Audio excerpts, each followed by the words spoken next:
Thank you very much, Madam Chairperson. I rise to speak on the Oil Fields Regulation and Development Amendment Act 2024. Before I commence my submissions, on a lighter note, I would like to say that it was good to hear the reply to the bill even before the discussion had commenced. So therefore, this seems to be a new precedent in the House that even before a discussion on the bill commences, you have the minister preempting and trying to offer justifications which he could have very much offered at the end of this discussion. Now, the statement of objects and reasons of this bill, and with your permission, Madam Chairperson, I would like to read out a line or two. It says in para 2 that the said act, which provides for a very different global energy context. So therefore, the rationale for amending this bill, according to the statement of objects and reasons, is that the global context has changed. I do not think anybody can have a quibble with it, because the global context changes on an everyday basis, especially when you have mercurial people in office in some parts of the world. But however, I would like to point out that India's quest for energy security and India's path towards facing and confronting these challenges has been a continuum now going back almost 5 decades. India weathered the first oil shock in 1973, when overnight, from $3 a barrel, the price of oil, crude oil, rose to $12 a barrel. India weathered the second oil shock when the Iranian Revolution took place, when there was again a spike in the price of oil. India weathered a third oil shock in 1991, when the first Gulf War commenced. And so therefore, I would very humbly like to point out to my colleagues on the Treasury benches that history did not start in 2014. History started much earlier. Yes. I think there is a need to be cognizant if you want to rise above partisan politics and really make this into a discussion about India's energy security rather than a he said, she said point scoring, which unfortunately is what commenced this debate. What is the global context today, Madam Chairperson? The global context today is that you have an ongoing conflict between Russia and Ukraine. You have a conflict between Israel, Hamas, Houthis, Hezbollah, by extension, certain other sovereign Westphalian states. And then you have the continuing rise of China since 2013, which has not been a too peaceful rise, and it has implications both for India's national security and, by extension, energy security, which is a subset of that larger, overarching construct of national security. So therefore, our vulnerabilities remain. The 3 choke points, which actually are the Achilles heel of the global energy trade, the Straits of Bab al-Mandab, the Straits of Hormuz, the Straits of Malacca, they still continue to be the existential dilemma for all energy importing and energy producing and energy consuming countries. And unfortunately, and this is not to apportion blame on anybody, but globally also, and through collective efforts, we've not really been able to find a solution reasonable, sustainable solution to these existential security dilemmas which have an impact on the largest energy-consuming nations in Asia, be it India, be it China, be it South Korea, be it Japan. That continues to be a continuous Achilles heel. Of course, we've had some windfalls over the last couple of years. The Russia-Ukraine war, in a certain sense of the word, was a crude oil windfall for India. And not only for India, for China, for Turkey, for various countries, even in the European Union, which, while supporting the sanctions against Russia, actually round-tripped their energy needs. And therefore, it's very interesting that India's oil imports from Russia in 2021 were 4.54 million tons. In 23, it increased to 88.92 million tons. We bought crude oil worth $49 billion from Russia. And I'm not saying that there's anything wrong with it. Every country acts in its own best national interest. And therefore, if we were getting access to cheaper crude oil and we availed of that opportunity, I am not going to have a quibble with the government on that. All that I'm going to point out is that these windfalls do not happen every day. And we need to be prepared. We need to be prepared. We need to be future ready, which unfortunately we are not. And I'll point out as to what the factual situation is, despite the claims which the Honourable Minister has made.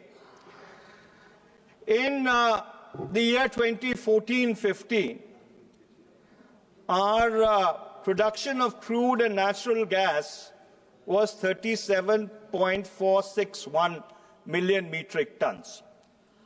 Our import in 2014-15 was 189.432 million metric tons of crude oil. The average price of crude was about $84.20 per barrel.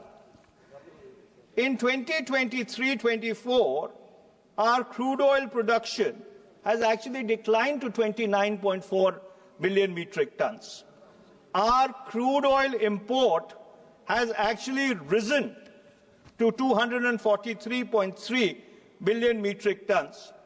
The average price of the Indian basket of crude oil, as on the 10th of March 2025, stands at $70.65 to a barrel, which is almost about $10 less than what it was. Madam, you'll have to give me some time, because this is an important subject connected with India's energy security. There are not many people in this House. So therefore, under those circumstances, allow me to complete. I'll need about 7 to 10 minutes more. I request your indulgence. And the average price was about almost $9 or $10 less than what it was in 2014. The unfortunate situation today is that in the year 2023-24, we imported 87.8% of our crude and oil gas and natural gas needs. The figure could be almost as high as 90% today. It raises a very legitimate question as to what really has this government been doing over the past 10 years in attempting to bring down this import dependency on oil and natural gas. Let me come to Mumbai High.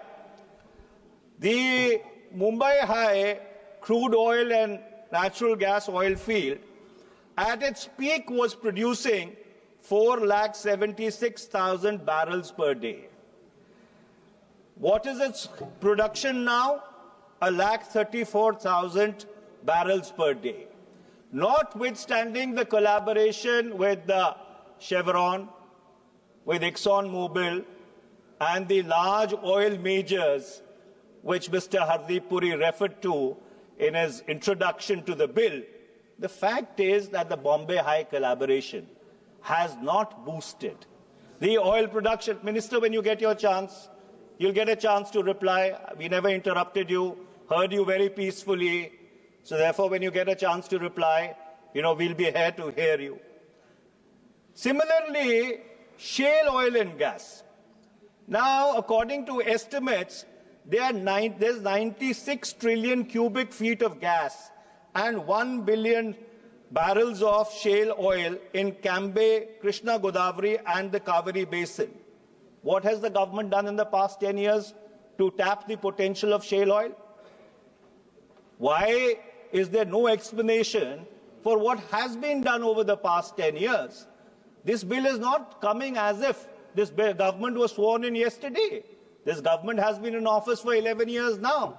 So I would like to ask, what has this government done with regard to trying to explore shale oil and gas, which incidentally has made America almost self-sufficient insofar as their oil and gas needs are concerned?